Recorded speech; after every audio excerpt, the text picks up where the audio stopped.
Salut tout le monde, aujourd'hui on va parler copywriting. Je vais vous donner 5 règles que moi j'utilise justement pour faire de la copie de qualité et du coup j'espère que ça vous sera profitable. Si vous ne savez pas encore qui je suis, mon nom c'est Basel Kamel, je suis le fondateur de LBL Agency SARL et ce qu'on fait c'est qu'on aide les petites PME à exploser leur chiffre d'affaires grâce à nos méthodes de marketing digital. Donc, règle numéro 1. Toute copie doit avoir un objectif. C'est extrêmement important. Si vous écrivez pour écrire, ça ne sert à rien. La copie, ce que vous écrivez, doit avoir un objectif précis. Et cet objectif, en fait, c'est une action de la part du client. Enfin, de la part du potentiel lead ou prospect. Donc, concrètement, la personne qui voit votre copie, eh bien, vous devez la pousser d'un point A à un point B et donc la faire passer à l'action. Et toute votre copie doit être construite autour du fait de faire passer la personne à l'action. Donc, on n'est pas là pour raconter un conte de fées, on n'est pas là pour donner des détails qui ne servent à rien, on est là pour le guider et le faire passer à l'action et toute votre copie doit être construite là autour. Et souvent, en fait, il vaut mieux faire simple que compliqué. Il vaut mieux vraiment éliminer les informations superflues pour ne pas perdre en fait la personne dans la copie et dans votre texte. Donc, il vaut mieux une copie simple et qui donne envie et qui justement va toucher l'émotion et qui pousse à l'action souhaitée que une copie qui parle de tout et de rien juste pour remplir le texte et au final, on n'obtient pas de résultat. Donc, vraiment, un seul objectif par copie. Ensuite, le deuxième point extrêmement important, c'est parler des bénéfices et non pas des caractéristiques. Alors ça, c'est quelque chose qui est très important et qui est très connu dans le monde du marketing. C'est généralement une erreur qui est tout le temps faite, c'est que les gens ont tendance à trop parler des caractéristiques de leurs produits ou de leurs services. Et ça, c'est autant vrai dans la vente que dans la copie. Il faut savoir que la copie, au final, c'est de la vente version texte. Donc voilà. Et l'erreur qui est souvent faite, c'est que les gens parlent des caractéristiques de leurs produits parce qu'ils sont passionnés par leurs produits. Vous savez, la majorité des gens, ils s'en foutent royalement des caractéristiques spécifiques de votre produit ou de votre service. Ce qu'ils veulent savoir, c'est qu'est-ce qu'ils vont obtenir grâce à votre produit. Et là, vous allez pouvoir intelligemment, en fait, utiliser vos caractéristiques. Donc, pour rendre ça un petit peu plus clair, parlez-leur de ce que eux, ils vont gagner et utilisez les caractéristiques pour justifier le fait que vous allez y arriver. Parce que l'objectif d'un produit et d'un service, c'est toujours le même, c'est de permettre à une personne d'arriver à un résultat souhaité ou de résoudre un problème qu'il a. Et vos caractéristiques, les caractéristiques de votre produit et de votre service doivent absolument refléter en fait de comment est-ce que la personne va pouvoir atteindre le point B, le résultat souhaité. Donc, je vais vous donner un petit exemple. Donc, on va prendre aujourd'hui le sport parce que vraiment, moi, je suis un passionné de sport et surtout en fait de perte de poids et de musculation. Et donc, concrètement, ce qu'on va faire, c'est qu'on va prendre un exemple là-dedans. Donc, devenez musclé grâce à un programme super push-pull-leg, vraiment entre guillemets, pour dire, ok, c'est un programme spécial, mais on va pas commencer à expliquer en détail, en fait, qu'est-ce que c'est le push et le pull et le leg, combien de séries vous allez faire, etc. On va peut-être dire, ok, le push c'est pousser, et donc du coup, vous allez, par exemple, entraîner toute la partie du haut du corps harmonieusement, et vous allez avoir un corps athlétique. Donc, toujours revenir sur les bénéfices. Toujours revenir sur les bénéfices, même si on parle des caractéristiques. Du coup, je continue l'exemple. Grâce à ce programme intensif et optimisé pour l'hypertrophie, votre corps s'adaptera rapidement et vous obtiendrez un corps d'athlète. Attention, là, j'ai fait une erreur.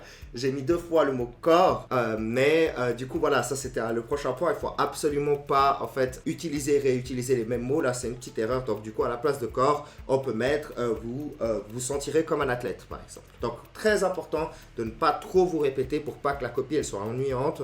On peut utiliser des synonymes. Et les synonymes, en fait, c'est clé justement pour écrire de la bonne copie. Et ce qu'il ne faut pas faire, en l'occurrence, c'est donner les caractéristiques spécifiques. Par exemple, le programme Push-Pull-Leg est un programme divisé en 3 jours où vous faites partie, où vous travaillez toutes les parties du corps et à chaque entraînement, vous travaillerez une partie du corps spécifique. Quand la personne, elle va voir ça, en fait, elle s'en fout. Elle s'en fout parce que vous n'êtes pas en train de lui vendre du rêve et vous n'êtes pas en train de le ramener vers son résultat. Son résultat souhaité, c'est ok, j'aimerais un corps d'athlète et comment est-ce que je vais y arriver? Eh bien, le push-pull-leg est excellent pour y arriver parce que tatati tatata. Et là, vous pouvez utiliser les caractéristiques, mais donner uniquement les caractéristiques seules, ça ne va pas convertir et les gens vont arrêter de lire. Une autre chose qui est très importante dans le copywriting, c'est le titre. Donc, votre titre est clé pour votre copie.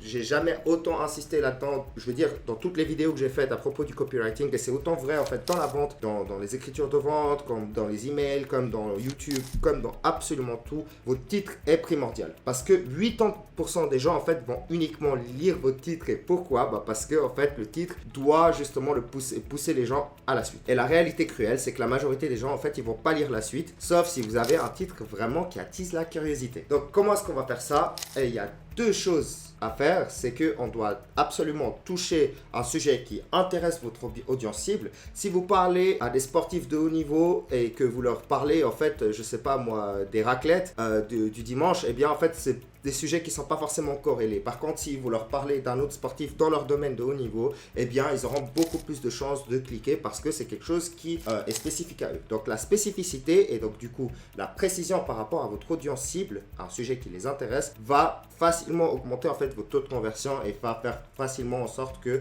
les gens s'intéressent à lire ce que vous avez à proposer. Et le deuxième point, c'est provoquer la curiosité. Ne jamais donner une information complète dans votre titre. On joue toujours sur la curiosité.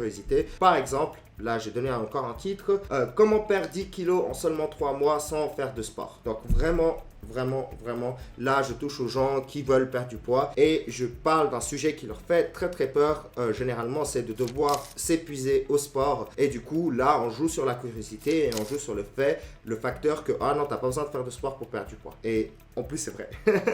Mais bon bref. Donc le quatrième point ça va être d'utiliser la curiosité aussi dans les transitions. Donc en fait concrètement le but c'est pas seulement de faire cliquer la personne et de la faire commencer à lire, mais c'est de la garder tout le long du texte ou tout le long de la vidéo ou tout le long de l'email. Donc comment faire en fait pour faire lire la suite à une personne? Eh bien on va jouer sur la boucle narrative non terminée. Donc concrètement c'est quoi cette boucle narrative? Eh bien cette boucle narrative vous allez les voir dans les épisodes de série. Ok, à la fin de chaque épisode vous avez une information qui est manquante et cette information manquante elle va apparaître dans le prochain épisode, ce qui fait que la personne ne peut pas s'arrêter de regarder la série, elle va absolument regarder la suite.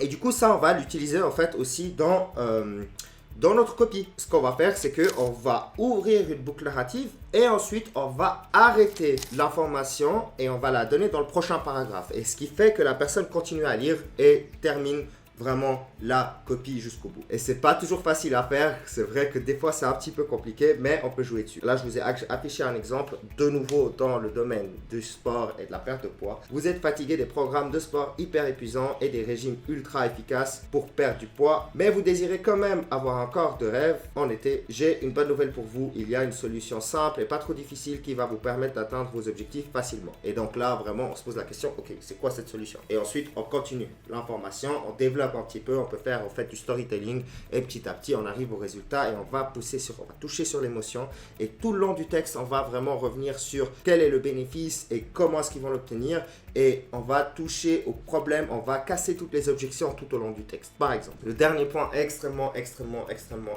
important, c'est le call to action. N'oubliez pas le call to action. Vous allez être surpris à quel point en fait ne pas mettre un call to action va réduire vos résultats presque à zéro. Juste le fait de dire ok cliquez sur le lien en dessous et réservez un rendez-vous ou bien cliquez sur le lien en dessous pour acheter maintenant avant que ça soit trop tard, etc. Ça va clairement augmenter votre taux de conversion, donc c'est quelque chose à ne pas négliger. Et du coup voilà, j'en ai terminé pour aujourd'hui. J'espère que vous avez trouvé intéressant. N'hésitez pas à vous abonner, à laisser un like, à commenter pour que l'algorithme fasse sa magie. Et si jamais vous êtes un propriétaire ou un responsable d'une petite PME et que vous avez besoin d'aide pour votre marketing digital, eh bien vous pouvez cliquer sur le lien en dessous et vous allez pouvoir booker un meeting avec moi pour voir si je peux vous donner un coup de main. Allez, c'était Basel, à tout bientôt.